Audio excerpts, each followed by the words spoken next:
see, we're live. Morning, everybody. What's up? It's Seth. Happy Thankful Thursday. Hope everyone is doing well and is having a wonderful, awesome day so far. As you can see, I'm actually outside today. I had to go out today and run some errands, so I figured, doing this live video today, kind of outside would be wonderful. So you'll probably see some cars passing by as well. So, as I said, I hope everyone is doing awesome and is having a wonderful day so far. When you come on here, let me know who you are, and let me know where you're watching from. I love seeing who's watching the videos and where y'all are watching from. It's one of the beauties of Facebook Live, right? You can, broadcast to, literally like all around the world. It's incredible. Anyway, so if you guys saw the title of this video of this live training for today, I wanted to do something a little bit different. All right, I found an article actually on Forbes.com through Forbes magazine, and it was by a woman named Bruneau. Okay, and I actually read some more about her and got to kind of really know her a little bit more as well in the article. And what Megan does is she's actually a certified therapist. She actually got her master's in psychology as well. I don't remember the name of the university. However, what Megan actually did was she actually did this research study, which was actually also a personal journey for her. She did this research study on the resiliency of entrepreneurs. It was I think it may be about a 2-3 year study about the resiliency of entrepreneurs. Okay, and it was, as I said, it was a personal journey for her. It was something that she did personally for her, mainly for the reason because she had struggled with a decade-long issue with perfection-induced eating disorders and eating disorder, as well as depression and anxiety, right? So it was a kind of personal journey for her as well. But in this article that she wrote on Forbes.com, she talks about how entrepreneurship, guys, can be negatively correlated with our mental health. And I found this really amazing, how entrepreneurship can be negatively correlated with our mental health. Now, I being a person who actually does have mental health issues, when I first saw this article, I was like, oh my gosh, this is absolutely amazing. So I wanted to read it. I delved into it, and it really is amazing. So what Megan does in this article is she gives some of her reasoning as to why she believes that entrepreneurship is negatively correlated to mental health. And I picked out 3 of them that I really wanted to touch upon to tell you guys about today. And in tomorrow's video, what I'm going to do is I'm going to help you guys, and I'm going to give you kind of some strategies to kind of help keep your mental health in optimal shape. Okay, as experienced by me, as stuff that I've done, and also stuff that Megan talked about actually in a separate article. If you're interested in either of the articles, let me know. I can give you the link to them. Again, they're on Forbes.com. They're incredible. So the first reason that Megan gives is why entrepreneurship is negatively correlated to mental health is literally stress.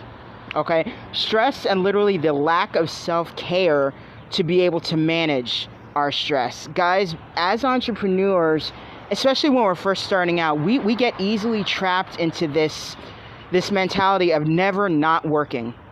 You know about that? Especially like literally when we're first starting out, we get into this never not working mentality. So what happens?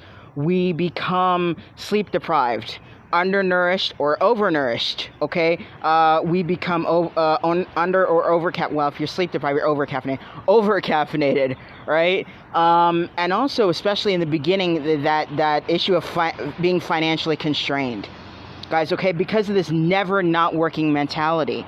All right, and because of this, there is very little emphasis on self-care. On self-care, on taking care of ourselves, and coping strategies to help us to practice that good self-care, like healthy exercise, having fun, This past weekend, for me, guys, I literally took the whole weekend off. Okay, I just had fun the whole weekend. I did not work at all. Okay, I literally took both days and just had fun and just did what I wanted to do. And it was wonderful. It was wonderful for me, and I think it actually really, really helped my work output as well. Okay, now with this, this stress and lack of self-care to manage it, with this never not working mentality, guys, what happens is this could lead to addictions. And this could also, lead to addictions and sugar or eating disorders, okay, as I told you that Megan has and that she struggles with, okay? Another reason that Megan talks about how entrepreneurship can be negatively correlated with mental health is the uncertainty. Uncertainty about the future, uncertainty about a lot of things. Now, I've talked in the past about how there are things in our life that we can control and things in our life that we cannot control. That concept of things that we can't control, that leads to a lot of uncertainty and a lot of anxiety, for a lot of us. Okay, now this ability to envision the future and anticipate job security, especially for those of us who have a 9-to-5 job, it does have a certain level of anxiety. But again, there is this kind of idea of I'll have job security for the future. I'll be able to hopefully provide for my family with job security and all that. But the question is, what if you're an entrepreneur? What if you work for yourself? You don't have that job security. You don't have that job security. So there's that higher level of uncertainty about the future. There's that higher anxiety. Again, which could lead to, a lot of anxiety and mental health problems surrounding anxiety. Okay? And the last one I wanted to talk about today is social isolation. Now, this comes into play in 3 major scenarios, guys. And the first one is in the early stages. The early stages of our entrepreneurial journey, pretty much, and we're working alone, especially if we don't have a team around us, right? If you can relate to that, put in the comments below, especially if you're just first starting out. There's that thing of literally just working alone, especially if you don't have a team yet, Another scenario, especially when we're first starting out, or even, as what we're doing now, are a lot of our interactions are mostly about networking, okay? They're mostly about networking or sales focused, okay? So what happens is you don't get this authentic connection with people, okay? And I'm going to talk a lot about, having an authentic connection with people tonight in my webinar. Okay, in a webinar I'm doing tonight. Okay, I'm going to be posting a little bit more about that later today. Okay, about having that authentic connection with people. Another scenario in which, social isolation can become a big issue is feeling unsupported by the people around you. Especially if you're probably one of the only ones in your family or in your circle of friends who have decided to take the entrepreneurial route.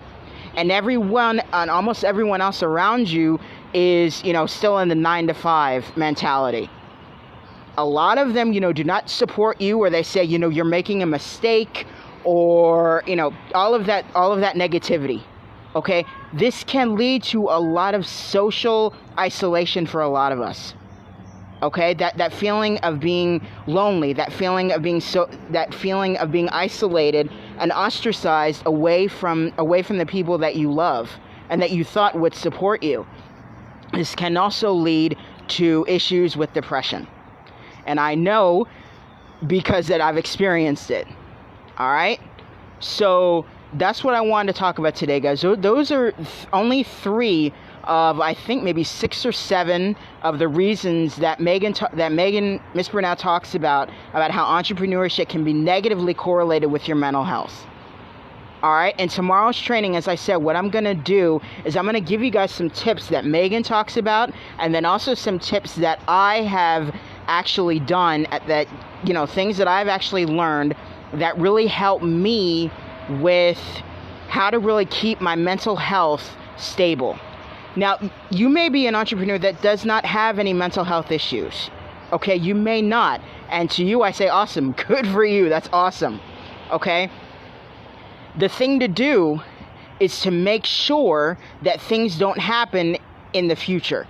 And then this is why self-care, being able to take care of yourself, giving yourself a weekend of fun like I did last weekend, especially for us as entrepreneurs, is so important. And it is so vital for all of us. All right? So that's what I want to talk about today, guys. I hope you guys got a ton of value out of this video today. If you did, put in some comments down below. Give me some hearts, give me some likes, let me know. Okay, and as I said in the video for tomorrow, we're going to go through some tips to kind of help you to optimize your mental health as an entrepreneur, to stay in great mental health and to keep that, you know, that growth mindset and that positive spark and keep motivated. All right? So as I said, I hope you guys got a ton of value out of this training for today. If you did, let me know in the comments below. If you're interested also in my webinar, all right, also let me know about that. As I said, I'm going to be posting a link. There may be some links actually also on my timeline already. All right. So I said, I hope you guys have an awesome, fantastic rest of your day. Stay positive, stay motivated, stay focused on your big dreams and goals. Hope you all have an awesome, awesome one. I'll talk to you soon. Peace.